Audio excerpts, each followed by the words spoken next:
about to lose no time. Baby, baby, do your dance, no time. Get your chance. You about to lose no time. I need my dance, no time. Get your chance. You about to lose no time. You about to lose no time. Get your chance. You about to lose no time.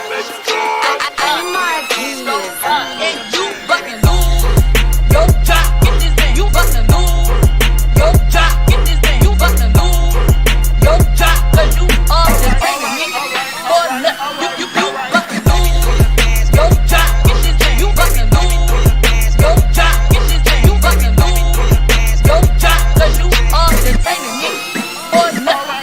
You about to lose your job. Get this thing. You about to lose your job. Get this thing. You about to lose your job. Get this thing. You about to lose your K.O.B. You about to lose your job. Get this thing. You about to lose your job. Get this thing. You about to lose your job. Get this thing. Your job. Get this thing. Your job. Get this thing. Your job. Why are you detaining me? Is this shit worth you losing your job? You about to lose your job. Get this thing. You about to lose your job. Get this thing.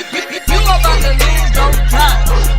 You about to lose your job. Get this thing. You about to lose your job. I need my dance, no time. And you about to lose your job. Get this thing. You about to lose your job. Get this thing. You about to lose your job. Cause you are just taking me for nothing. You about to lose your job. Get this thing. You about to lose your job. Get this thing. You about to lose your job. Cause you are just taking me for nothing. You about to lose your job. Get this thing. You about to lose your job. Get this thing. You about to lose your job. Get this thing.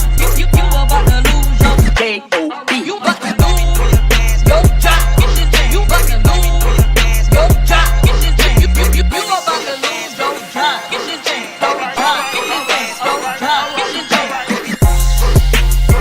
Get this thing. Get this thing. Baby, do your dance. Get this thing. K.O.B. You about to dance, no time. Get this thing. You about to dance, no time. Get this thing. Your job. No time. Is this shit worth you losing your job? Cause you bought to. Cause you ain't got no reason.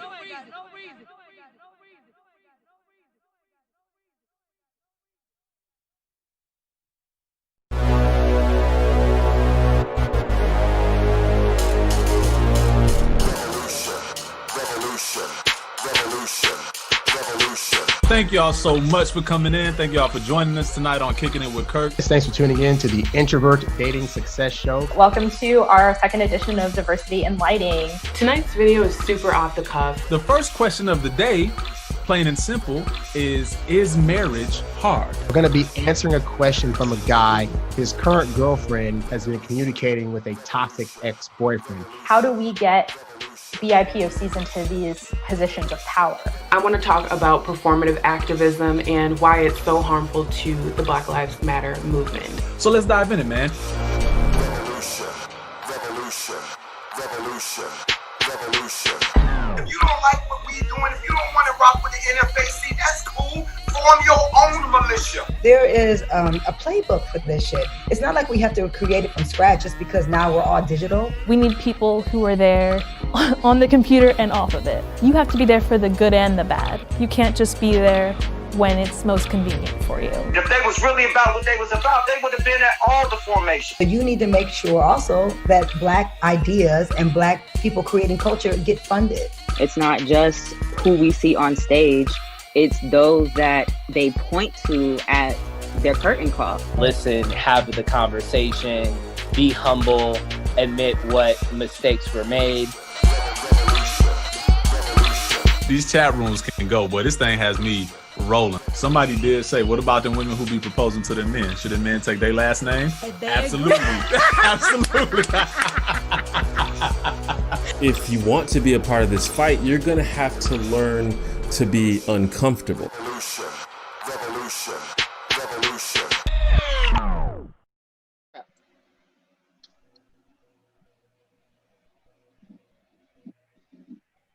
Hey everybody, welcome to the Protest Party.tv. We are so excited to have you here with us today. We have a great panel that we are going to introduce and we're going to welcome. This is the first episode of a series, and this episode is episode number 1 called What's Up, Roadie? How You Doing? Okay, I'm Genevieve Nixon Weems. On IG, it's at Super Producer. I'm your moderator for this panel today. My background includes live events, television studio production, award shows, films and music videos, as well as I'm an online brand and marketer. So let's get right into what the episode, What's Up, Roadie? How You Doing? Is about. Let's bring our panelists on. Our first panelist is Macia Price. Macia has over 25 years in tour and production management, technical direction, and audio engineering. Then we also have Erica Hayes. Now, Erica Hayes is a filmmaker who directs, produces, and edits documentaries, feature films, music videos, and commercials. Now, check this out. She's also a lighting designer, video director, and DJ, okay? What's up? Now, we also got the incomparable Noelle Jordan. Now, Noelle Jordan is a live event and touring stage manager, a lighting designer, and backline technician. She's recently pivoted a bit to being a digital content producer. So let's welcome them all to What's Up, Roadie? How You Doing? On protestparty.tv. Hey. Thank you. So let's get started with this. Let's get to know you guys a little bit more. So Erica, what was life like for you before the pandemic hit? Well, thank you so much for that great introduction. This is an honor to be having this conversation with you guys for sure. Before the pandemic hit, I was on tour. Before the pandemic hit, I was on tour in Malaysia, actually.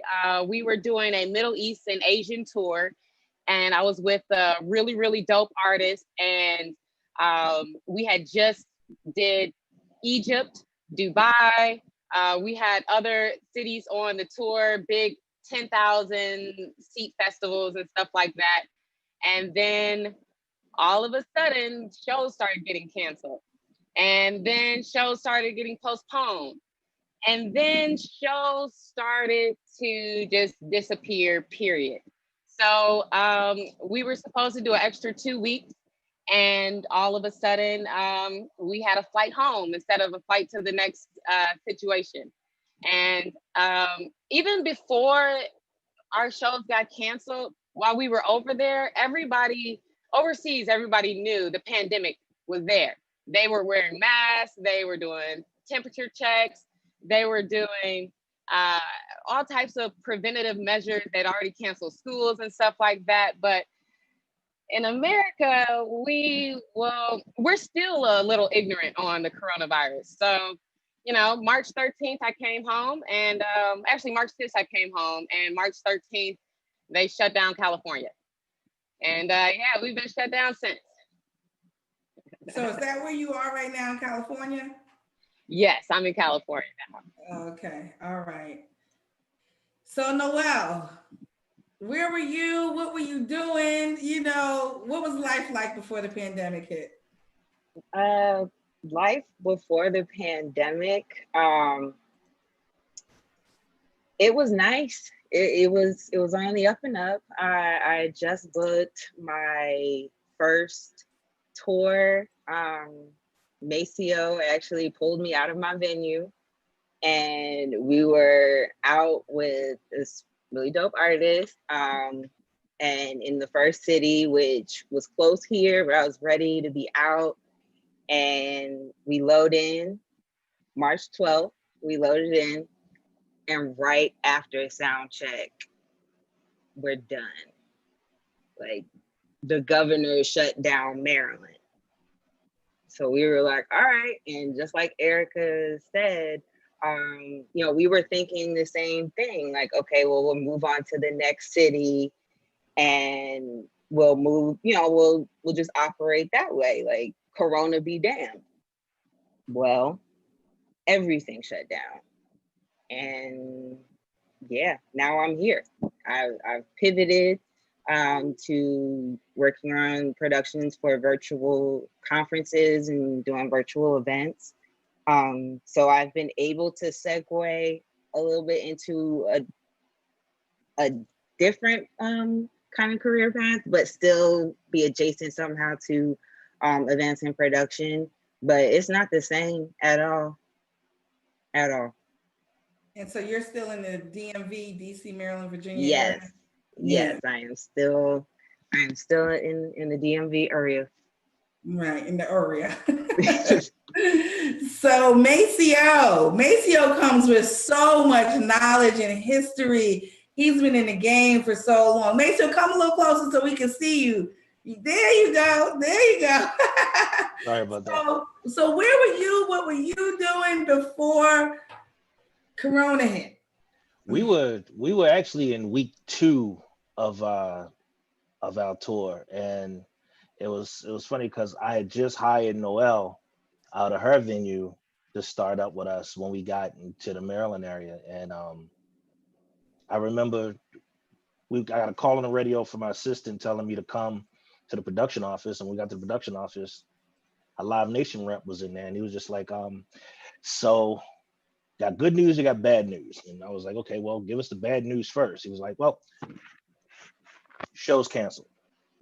So I was like, so what's the good news? He's like, well, you don't have to load out until after dinner. And we pretty much ate dinner, loaded the trucks back up, and we weren't sure if they would have been canceled the following show. So the Live Nation rep was like, you know what? Go to the next show. I spoke to the agent. He said, go to the next show. Management said, go to the next show. So we loaded up, got on a bus, and probably 3 miles outside of Maryland, we were just told everything's canceled. Wow. So we pulled over to a lighting vendor that we knew that we had just literally cross-rented some gear with, and used their shop to cross-pack trucks and exchange gear back up and switch out. And at that point, we were just like, okay, what do we do now? Where are we going to go? So at first, everybody was going to go home, and then we all decided, you know what? We just go to Key West and just take the bus to Key West. just kick it. And we made it as far as Dallas and changed our mind. And everybody just ended up in my house for like a week or two while we figured out what life was about. So I don't know, but that's pretty much what it was. And now what it is totally different than how it all started out. Wow. So now where are you, Macia, right now? I'm in Dallas, Texas. So you're in Dallas. Okay. So when the shutdown came, you were in DC, Maryland area, Macia. No, I was actually in my hometown of Baltimore doing it was a hometown show that never happened. Wow. And Noelle was with you, and Erica was overseas. Right? So you should have stayed. Say it again. I would have got stuck. Right. So Erica, so how was that? You're overseas. Let's talk about that. You're overseas, you're away from family, you're away from home, you're all of a sudden mic drops, everything's shut down. What's your first instinct? What are you thinking in that moment? I got to be honest with you. As a Black woman, I knew it was going to happen, and nobody was listening to me. I was like, guys, this coronavirus thing is a thing. Like, they wouldn't be shutting down other countries. And like my tour manager was like, oh, no way. Live Nation is not going to cancel this. I'm like, no, this is a thing. We need to pay attention. I mean, before we even left for the tour, I did another tour in Australia. And I was in Australia from December to January. And around January 1st is when we started to hear about the coronavirus in China. So I'm in Australia hearing this news about the coronavirus in China. And I'm like, okay, well, they're shutting down flights from China. This is a thing. So yeah, I mean, I knew it was gonna happen. There's nobody wanted to listen to me. And even when I came back here, I started, texting my teacher friends. This is in March. I'm like, hey, this coronavirus thing is gonna be a thing. We need to start talking about it, because if you don't get ahead of it, we're gonna have to cancel schools. You have to get ahead of it. And they're like, oh no, they're not gonna cancel schools. It's just too big of a domino effect. Like, you don't understand. They will cancel schools. So I'm like, at least try to, tell parents you're doing something. Try to get try to do some temperature checks. Try to do face masks. Try to do something. Send out an email to parents. Because if you don't tell parents you're doing something, they're gonna pull the plug. And everybody started pulling the plug on every single industry. And even now, after the fact, after we've been out since March, and people are starting to do video shoots again and concerts again and stuff like that, they're going back into it without a new mind state that, we have to do things differently now. I just did this shoot a couple days ago, and the director of the shoot was this guy from Atlanta, very, very talented director, but he was an anti-masker. And I'm like, yo, he's like, yeah, us guys from Atlanta, we don't wear masks. I'm like, that's crazy. That's why we've been shut down so long, for simple things like that. And sir, it's cool that your ego is big enough to be like, I'm not gonna wear a mask, but my career was ended because of this. It was literally stopped, and it literally is not gonna go back to normal ever, but things won't even progress until we open our minds up to this fact. So it's unfortunate, and I don't know. I knew it was gonna happen, and I knew that the American ignorance was gonna lead us here. And where do we go from here? Right. And so you came, so you came with a perspective from the jump. You already had a perspective because you were overseas. See, it started overseas, and so, like you said, they immediately pivoted their way of lifestyle. They had the mask, they did temperature checks. They were probably washing hands and doing all of those things, and just implemented it seamlessly. But here in America, you already saw it. See, we hadn't seen what it looks like, what it feels like. So coming from overseas and bringing that knowledge back here, you're now saying, hey, this is a situation and we have to adjust like this, but it's not happening. And here we are in August. And now even with reopening specifically in Georgia, we're having to kind of roll back. So, Noelle, what are some of those things that you miss the most about your previous day-to-day schedule? Oh man, I miss the routine. I miss load-ins. To be honest, miss load-ins, and I really miss load-outs. And the show, just the environment and the people and the atmosphere. Like Erica said, we're not gonna get back to that point. It's not gonna be that again. Not, especially not right now, at least. But my day-to-day routine, that's what I miss the most. Like I miss, during the week or in the mornings, going to the warehouse for backline and pulling these drum kits and checking gear and testing gear and packing it and then loading the truck. And I miss all of that stuff now. Like I hate it, like the little things. But yeah, I miss that stuff. Even I was just thinking about it recently, like what did, my long day look like? And do I miss it? And of course I do. That, loading like for a backline gig, that's loading the gear and bringing it to the location and the venue and loading it up and teching the show and then packing it up and bringing it back and doing a show at the Fillmore the next day. Those are the things that I miss the most, is just being in our element. I really do. I miss it a lot. Oh man. I mean, you bring me back to my days of load in and load out and sound check. I always loved sound check because everybody was just so chill and relaxed. It wasn't so technical. People were kind of like feeling themselves out and it was just like a vibe to it. And everybody kind of, that's where you kind of like all meshed together. So Maceo, from all the experience you had on the road and all the different type of events and stuff that you have, what do you miss? I miss my crew, Yeah. like 100% more than anything else. I miss my crew. I miss the little quirks of my crew. I miss Polo sneaking off for a cigarette. You know, I miss Wes not wearing shoes. You know, I mean, I literally, it's just like everyone on our crew had this one little thing about them that I miss. And it's just kind of like when I think back to all of the good days, the bad days, the arguments, I just miss all of that.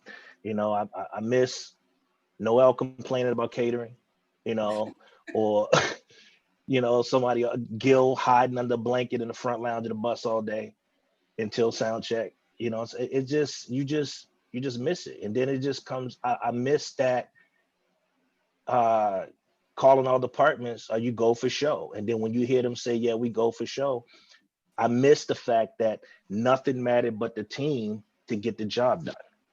And then when it was done, we all just had that high five and that shot, and we were back on the bus. I mean, like, I miss that. It's like, it's just, there's nothing like that feeling of closing the door to the truck, opening up the bottle, pouring it in the glass, and sitting back and knowing you got to get ready to do it in another 5 hours. You know, so that's what I miss. I miss my team. Right. Dang, I miss my team too, dog. Now that you mention it, like I've been thinking about all of the crews that I've worked with, and I really do miss like the teamwork because every production it's not just like artist, audio engineer. It's so many people that go into it, and then when you're on the road with a crew, and you guys like live together, and your family, and you really need each other to get that production up by sound check so that the artist comes in and everything's cool. So yeah, I miss my crew too, man. Man, I miss the stage hands. I miss the building managers. You know, that security guard that's stuck at the back door that always arguing over your pass. You know, it's just like you don't realize how great of a life we have until it's taken. Like literally, when the industry shut down, it was like putting everybody in the music industry in solitary confinement and saying, you know what, live in this box by yourself. You're talking about 2 weeks, no talk, nobody. That's crazy, you know. But it turned into how many months? That's going almost a year in my mind. It's like it's crazy. Yeah, it feels like a year.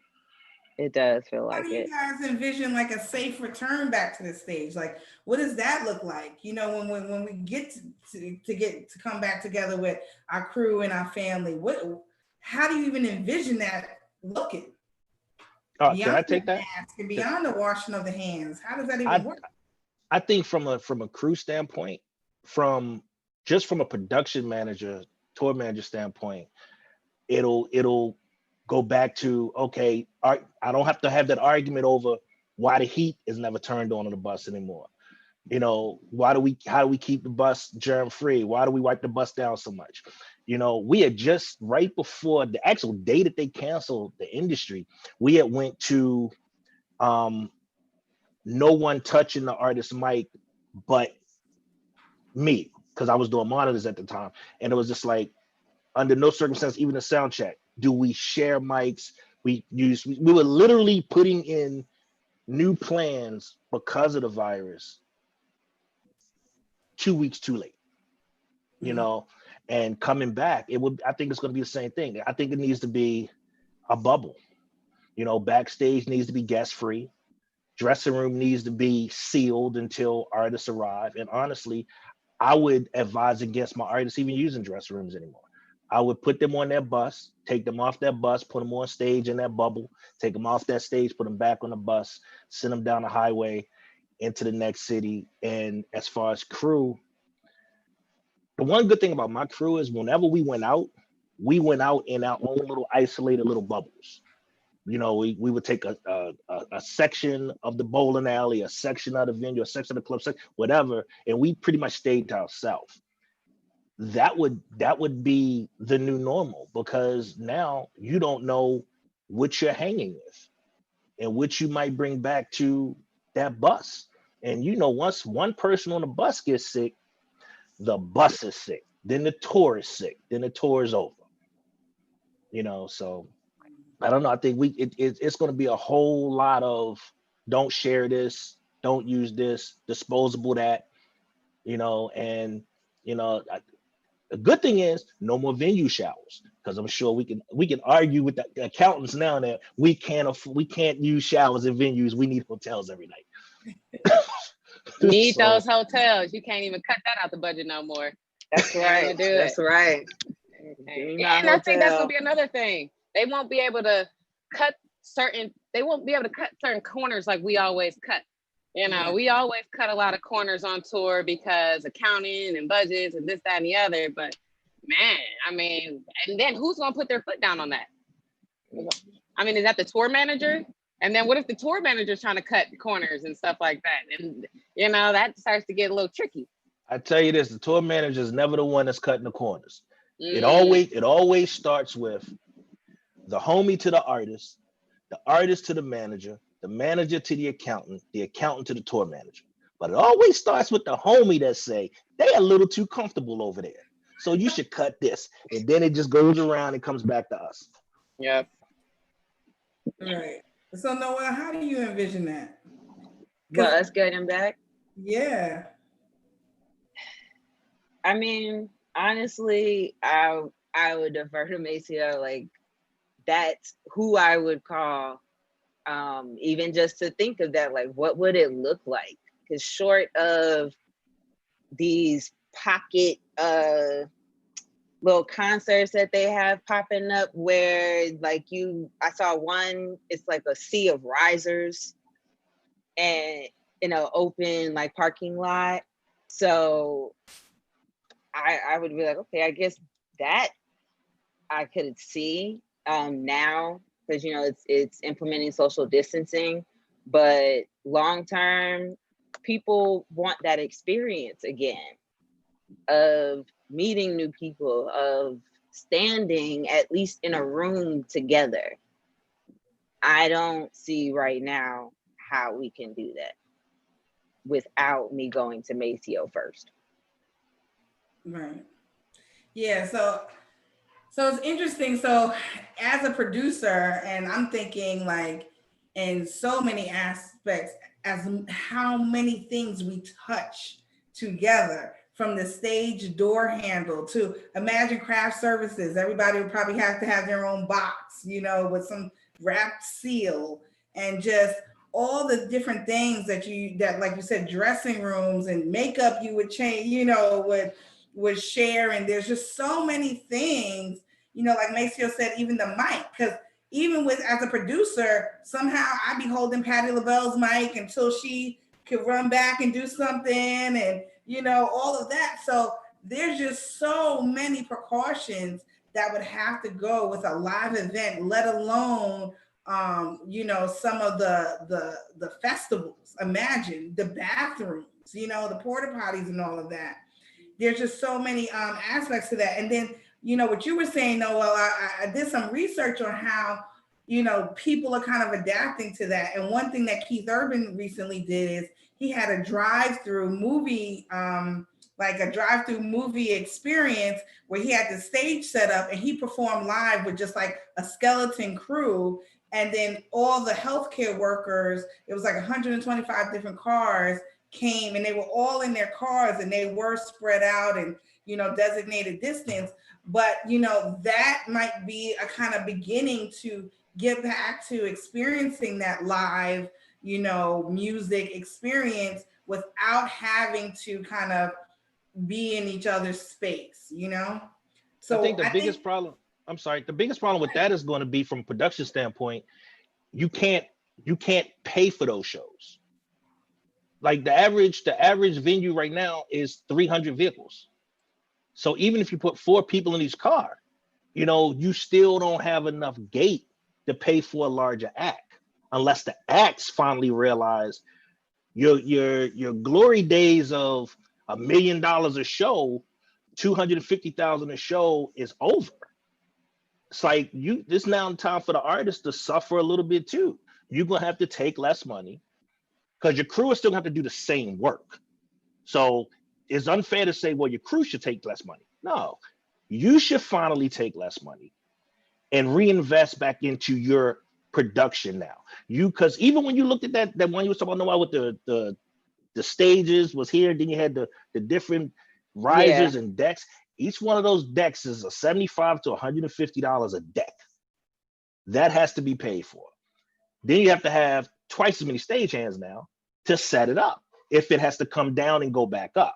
So now what are we throwing that in the truck, or is Live Nation going to say we're going to incorporate that into the venue now as a permanent fixture? So which doesn't really help us, because if we got a rolling stage, that can't be set up until the stage rolls. I mean, so it's unsustainable. It looks great. It makes us feel good. It makes us want to get back to work. But unfortunately, it'll be a fad that works until people realize that it no longer works. We have to get to a point where we can be able to put numbers back in buildings and people can actually touch each other. Because if you take a 10,000 seat building, which we're already cutting down to 7,500 to 8,000 because we put the stage at one end, now you tell them they can only put 3,000 people in there. The building cost didn't go down. Trucking costs didn't go down. Fuel didn't go down. Audio didn't go down. So now you're still gonna have to invest all of that money into it. Now you're telling the promoter he can only make $20. He's not gonna do that show. So I think it's a little more than, social distancing. It's how do we get back to a sustainable industry? Because if not, we need bigger venues. It's like, you can take a festival now and do an arena show, because right now your arena is a theater show and your theater is a club show and your movie theater is your new club show.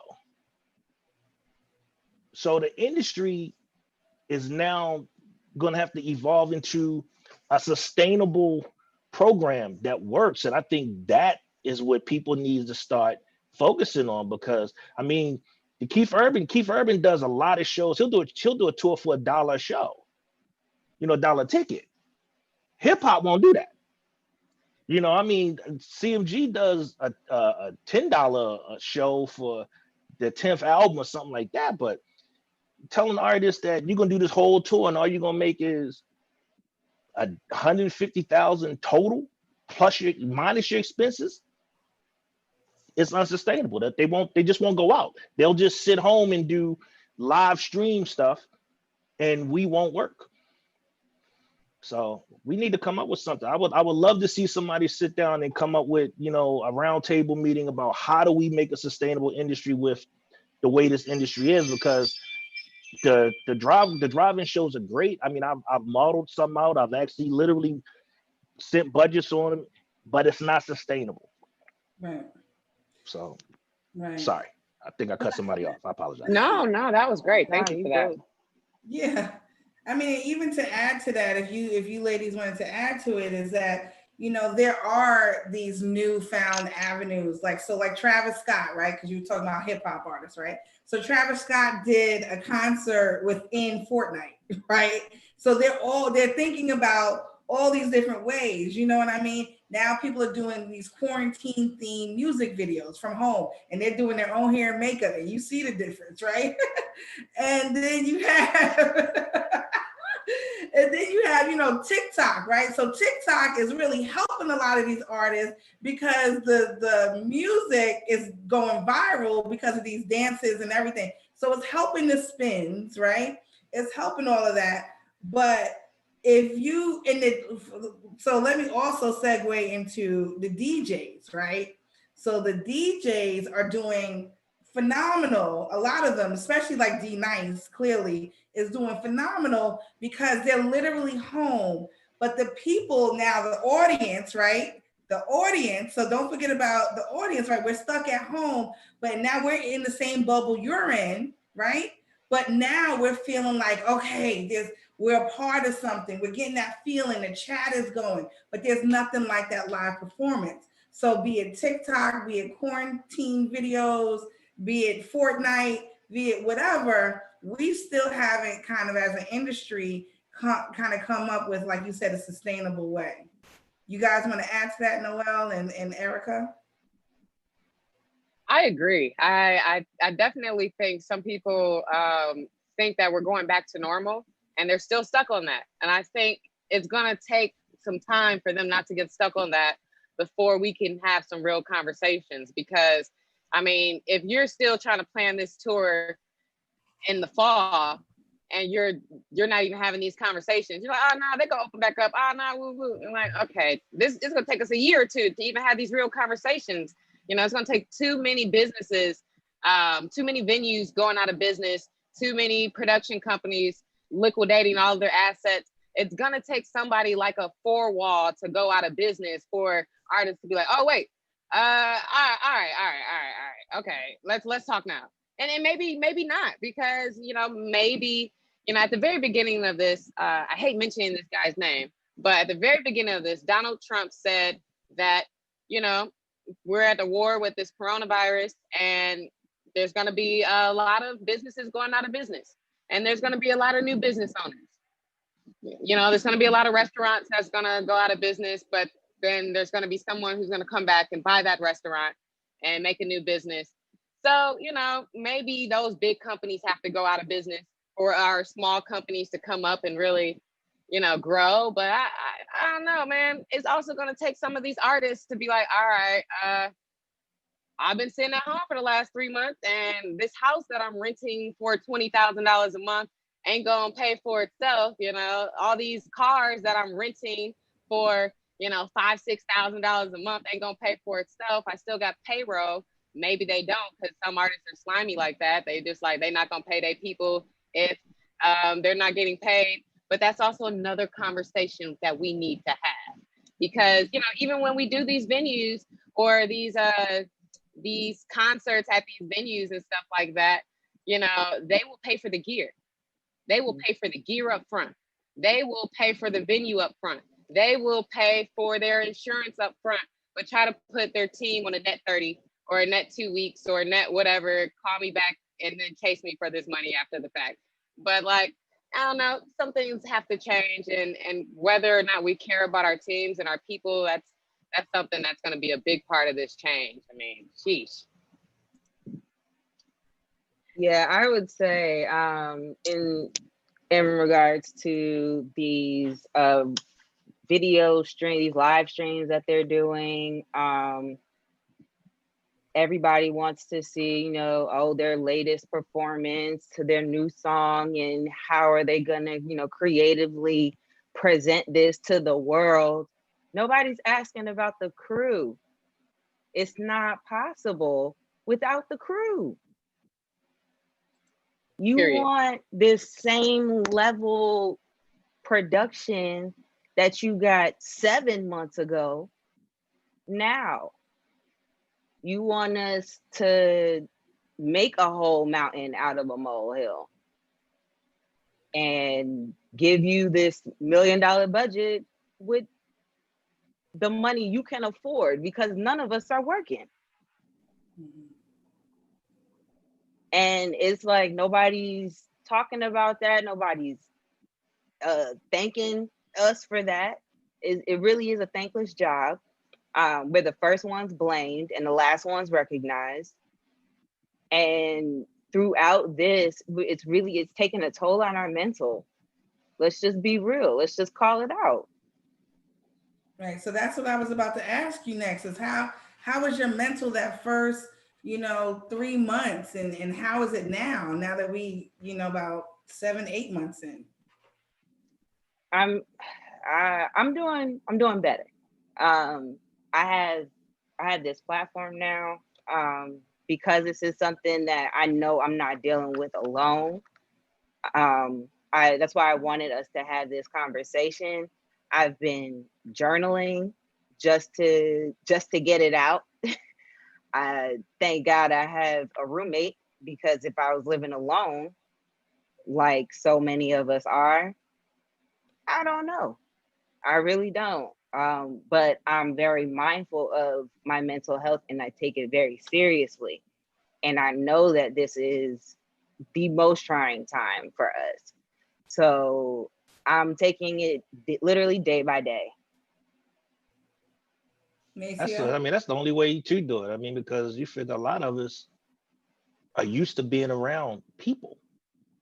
And when you take that away, when you take a person who's used to solving everybody else's problems for a living, and then you sit them home and tell them to sit back and solve your own problems, you start finding you got a lot of problems that you weren't aware of. You know what I'm saying? So it's good that everybody has a person, even if it's just one person, that you can call no matter what time of day, what time of night, regardless of what they're doing, and they will pick up the phone and just listen. Because there are times when you just really just want somebody to listen to your problems versus you always listening and solving their problems. You know what I'm saying? So I think that's what's important, because right now, a lot of people in the industry are unstable, wondering, can I eat tomorrow? Are the lights gonna be on tomorrow? What happens if my kids need something and I can't do it? And Lord, Christmas is coming up. So a lot of people who have not worked in 7, 8, 9 months are gonna go into Christmas wondering, what are my kids gonna look at when they wake up in the morning? You know, that's gonna add more stress. You know, so I mean, this pandemic situation, especially for the people who had no financial way out, is just going to introduce new problems mentally that they may or may not be ready to address. You know what I'm saying? So it's a scary situation. You know, all I can say is be there for the ones that you don't hear from, because those are the ones who need the most help. The ones that don't say anything are the ones going through it the most, and they just don't know that they can talk to you about it. You know what I'm saying? So check on your people. Check on people that you work with that have not said anything to you, and just let them know if they need you, you're there for whatever it is, whether it's food, money, gas, a ride, a conversation, or just to drop a Bible off. You know, just let them know. You know, just it's time for us to not be so selfish, because for us always being out there for each other, when the pandemic hit, we became real selfish and stopped worrying about each other and only started worrying about ourselves. You know, and I know I got people that I call when I need to call somebody, you know, one sitting right there, you know what I'm saying? But we need to be there for each other, you know, because every now and then, some of us just need somebody to talk to, and we just don't know who we can call that'll listen. Right. Like they say, check on your strong friends, right? So Erica, where were you? You know, we know you were overseas, but then when you came home, you know, that first 3 months, unpacking and sitting in the midst of it, and where are you now mentally? Yikes. The first 3 months was really tough. I'm not even gonna hold you up. I mean, I especially going while I was in it, there were so many people on social media posting so much positive stuff, and it was just like, this is not reality. Like, ain't no way you just had all your shit get canceled and you just so happy. Like, fuck y'all. Sorry, you know. But anyway, the first couple of weeks was rough. I ain't even gonna lie. I was really depressed, and I didn't think anybody understood what it really meant to be around thousands of people every day, getting really good money every week or every 2 weeks or whatever the case may be, per diem, all that stuff, traveling, whatever. And now my passport don't even mean nothing. You know, like I can't even leave the country if I could pay somebody to let me leave the country. Like, so, I mean, it was really hard at first. But I did a strong pivot, you know, started a couple other businesses and, you know, selling things on Amazon and making face masks and stuff like that. And it's definitely not only kept my bills paid, but kept my mind busy and stuff like that. But yeah, it was tough. It was definitely tough. And then trying to tell people like, You know, people kept hitting me up during the first, you know, couple of weeks, like, hey, you know, can I book you for this? I'm like, no, you can't book me. It's canceled. It's canceled. I'm not, you know, and I want to do your gig, but your gig is not gonna happen.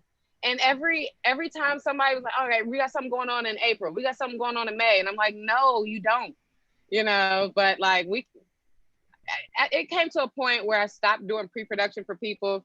And I'm like, this is so pointless. It's actually even more depressing that you have me trying to call this venue and trying to do advance this gig that's not gonna happen, because there's no way to do this concert when they want us to have less than 10 people in a room, you know. So it was tough. But where am I at now? I don't know. I don't know where I am now. I'm still figuring it out. And now that I'm actually saying it out loud, like, wow, I actually don't know where I am. Where am I? Well, you're here with us, okay, on Yeah, Protest Party TV. Thank you for that. And I mean, and as much as, you know, we're talking about the artists too, because imagine their mindset too. All these adoring fans and, you know, all these people catering to them, and then boom, you know, they're by themselves. Mentally, I can't even imagine what some of them might be going through.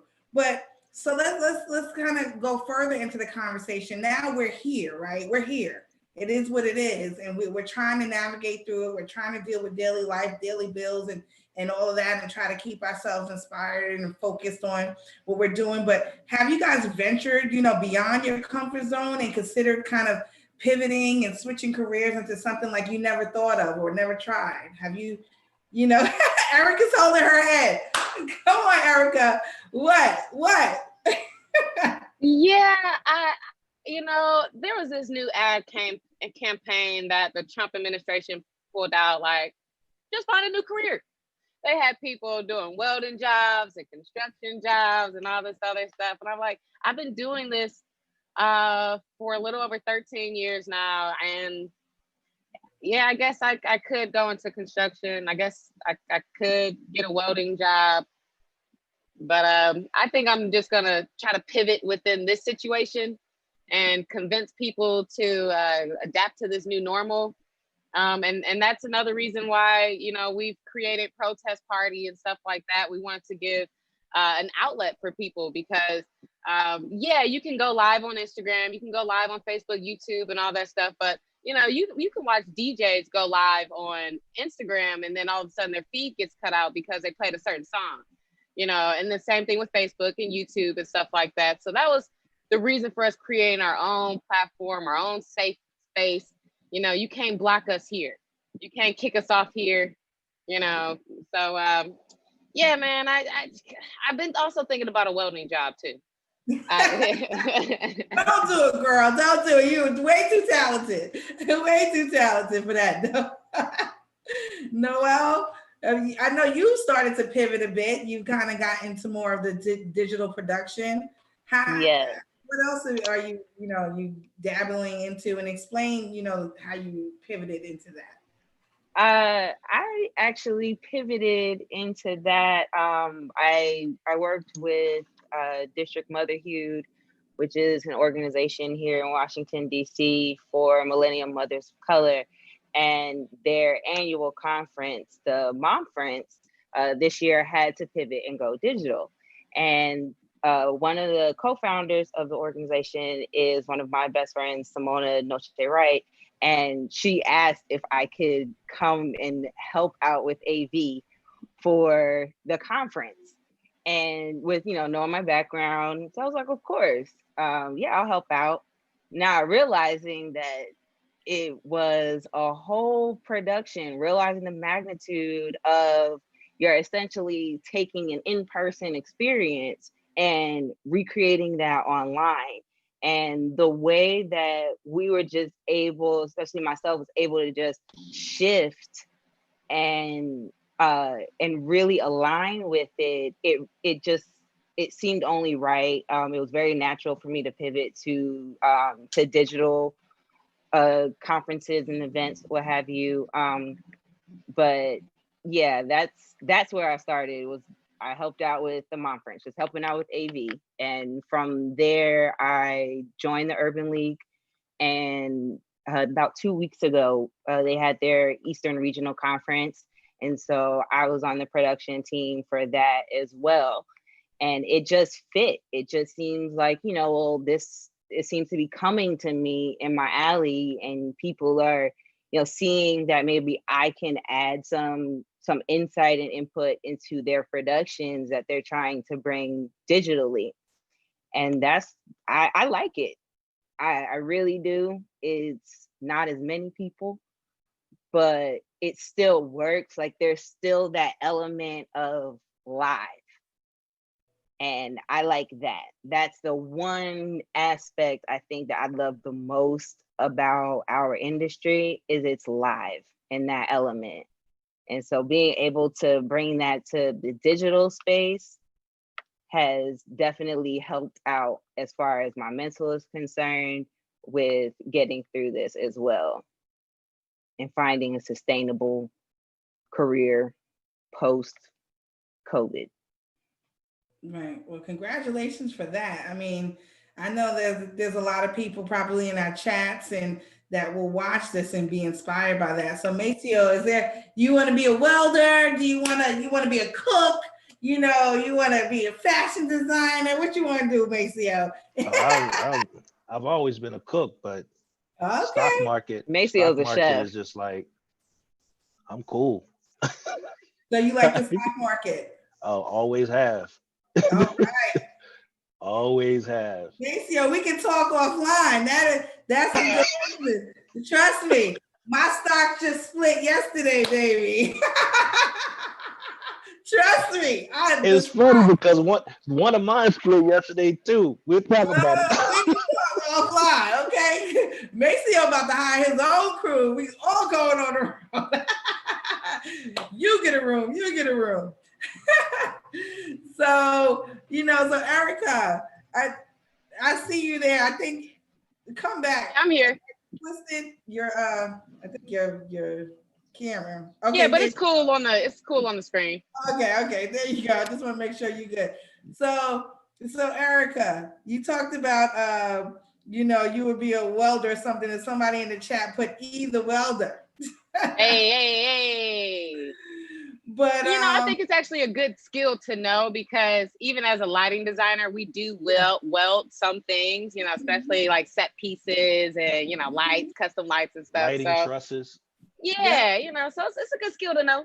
It is. Actually, my niece who lives in Jersey, she's actually became a welder because she wanted to get into the entertainment business, and she realized she could actually be an integral part of the set design and of lighting and everything. So she actually is a welder now. So it's the truth. So what life lessons have we learned, you know, from all of this? What are you learning? What has it taught you? Like, what are you walking away from this whole craziness of 2020, walking away saying, wow, you know, this was a life lesson here? Macia? Oh, just a couple things. One, I realized more than ever, I still hate to drive. Two, you never have enough food in your house. You know, I went through Katrina. So with Katrina, as soon as this happened, I was like, deep freezers, food, cow, and we stocked up on everything. The other thing is I realized that as many, I've been doing this so long that I've never been alone. And that's a different feeling. It's just kind of like, what do you mean I have no load in? I have no load out. I have nothing to advance. I'm not worried about catering. I don't have to worry about flights. For the first time in 16, 17 years, I am not executive platinum. What does that mean? How does that happen? You know what I'm saying? Like it's so I've realized that I've been around the world and through a bunch of passports, but I've never seen anything. I've never done anything. So I think honestly, it's a good time to next time we go back around to actually stop and actually enjoy what's there, because you never know when the shit just won't be, when it just won't be there. You know what I'm saying? Because the industry ended in a day, completely. And it, like, if you could talk to bus companies who literally 150 tours dropped dead in a day. You know, we were on one tour.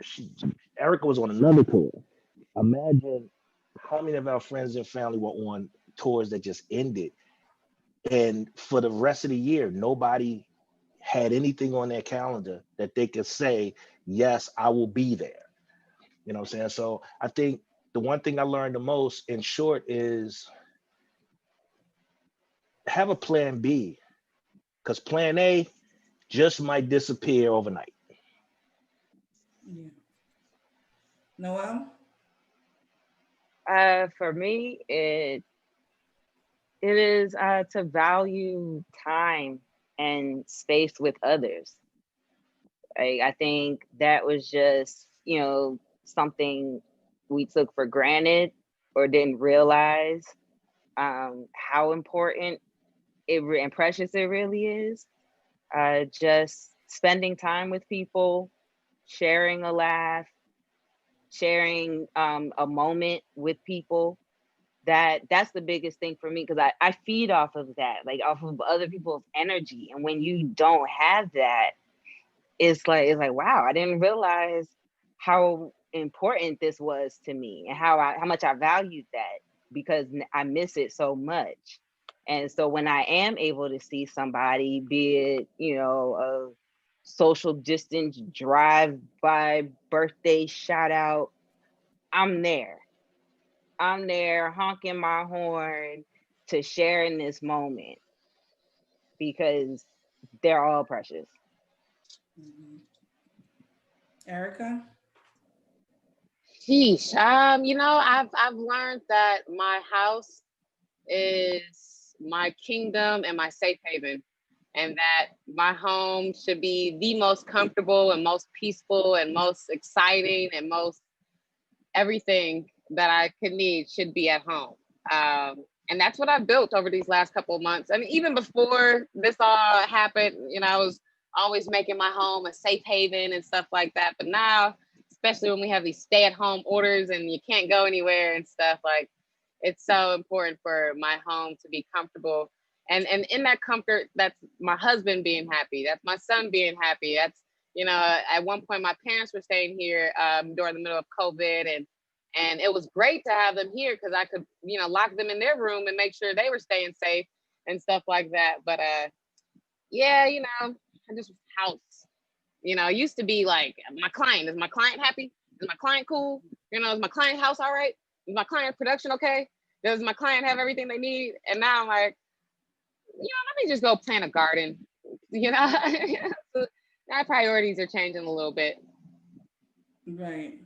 Well, I mean, I agree with all of you. I think for me personally, like just like you, Erica, what's crazy is right in March when this whole COVID thing started happening, my mother I'm in Florida right now. My mother came to visit me from Brooklyn, and she was just about to fly back to New York, and I was going to fly back to my house in DC.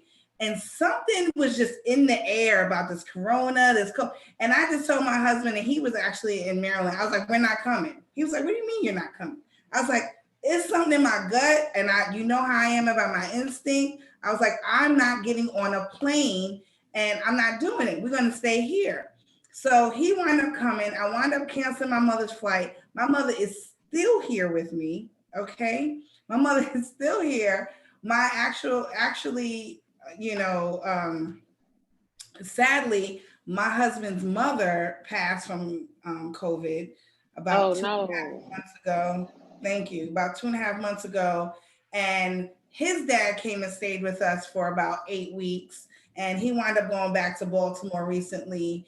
And now I've decided I'm homeschooling my son who's 5 years old, which is a whole new thing, right? And so on top of that, I also own my own businesses. I'm getting my online brand going. But one of the things that I have definitely realized in this year, so I started this year so strong in my brand. I was doing my lives. I had like my production laid out. Like I was ready to go. And then COVID hit and I was like, oh shit, like, what do we do? And what I realized though, even though we're in August, we still have so much time to get stuff done. And I have realized that I've spent too much time sitting on my own talents, sitting on my own ideas, you know, procrastinating and waiting for other people to make, you know, give me permission to, or feel like the whole situation is perfect. And now that it's perfect, this is the time to come out. No more procrastination, no more BS, no more waiting for anything to be perfect. Just go out and do it. Carpe diem, because you never know if you have more time.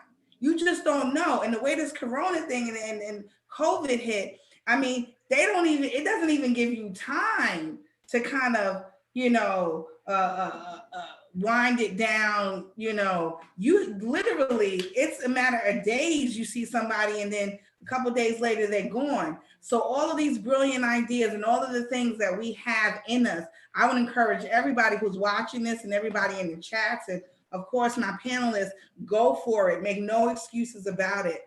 You know, one of my my mentors actually, who I've interviewed and worked with before, one of the things he said, he's famous for asking this question. The question is, what is the richest place in the world? And so I'll ask each of you this. Noel, what's the richest place in the world? Unmute yourself. Say it again. You said the richest place in the world? Yes. Is that the quote where like all of the dreams are? Yep. So it's a grave. You already know that. So Macia, what's the richest place in the world?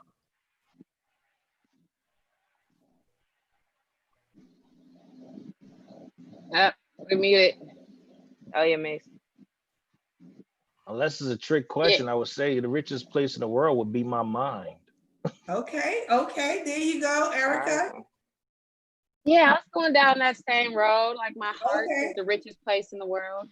Okay, exactly. That's how brilliant y'all are. Exactly. So that quote, that question comes from Les Brown. He says the richest place in the world is actually the cemetery, because it's where architecture and art and music and books and everything that you could think of goes and dies, because people wait their whole life for all of these other things to be in place before they write those books and they write those symphonies and they create that fashion or build that building and, you know, program something, whatever it is.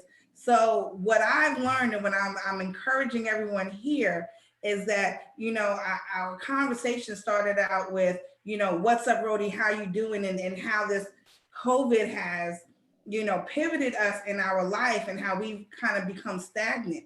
But I would encourage us all to actually use this time to lean into those talents and lean into those gifts that only we have. And you might come out of this COVID experience with actually more than what you went into it with.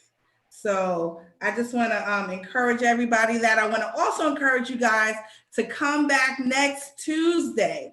Next Tuesday is part 2 of touring, tour and management. Come right here to protestparty.tv. And you'll be also joined by a mental health advocate who has firsthand experience in the field. I just want to thank you all for being here with me. Noel, thank you so much for this opportunity to be here and moderate. Macio, thank you so much. Erica, thank you so much. You guys are phenomenal in all that you do, and I encourage you all to follow them on social media platforms. Definitely follow protestparty.tv. And we look forward to having you back here for this series. This is an 8-part series. So just share it. Make sure you share this on all social media platforms, Facebook, Instagram, Twitter, and let all your friends know to come to protestparty.tv and check out the real story of what's happening behind the scenes in production during this time of COVID. Thank you all so much for joining us. And I hope to see you soon. Again, I'm Genevieve Nixon Weems. You can follow me on IG at Super Producer. And God bless you all. Take care.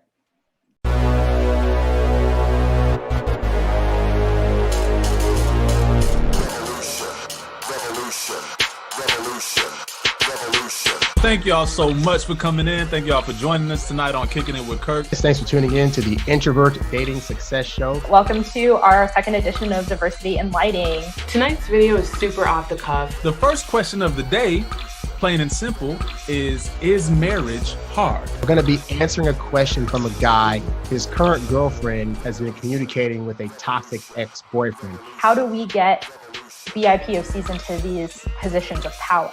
I want to talk about performative activism and why it's so harmful to the Black Lives Matter movement. So let's dive in it, man. Revolution. If you don't like what we're doing, if you don't want to rock with the NFAC, that's cool. Form your own militia. There is a playbook for this shit. It's not like we have to create it from scratch just because now we're all digital. We need people who are there on the computer and off of it. You have to be there for the good and the bad. You can't just be there when it's most convenient for you. If they was really about what they was about, they would have been at all the formations. But you need to make sure also that Black ideas and Black people creating culture get funded. It's not just who we see on stage, it's those that they point to at their curtain call. Listen, have the conversation, be humble, admit what mistakes were made.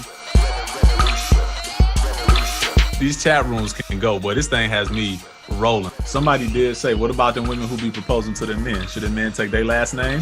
Absolutely. Absolutely. If you want to be a part of this fight, you're going to have to learn to be uncomfortable.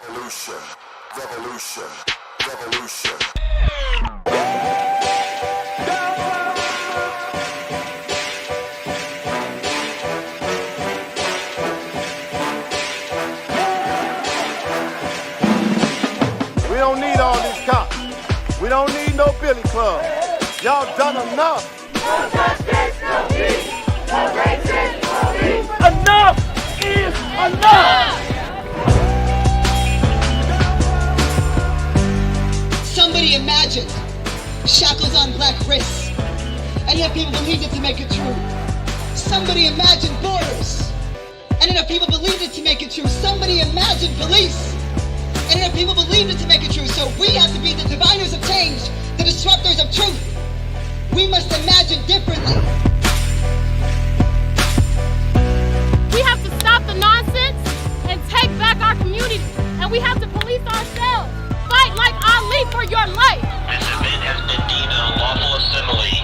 You need to disperse to the east now. Failure to comply with this lawful order may subject you to arrest and forced disclosure.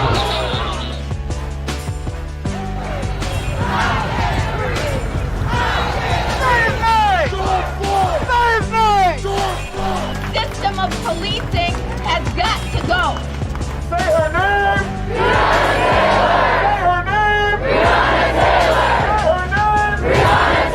Who looks a bit dressed for a riot? Under them. Our lives matter. Black lives matter.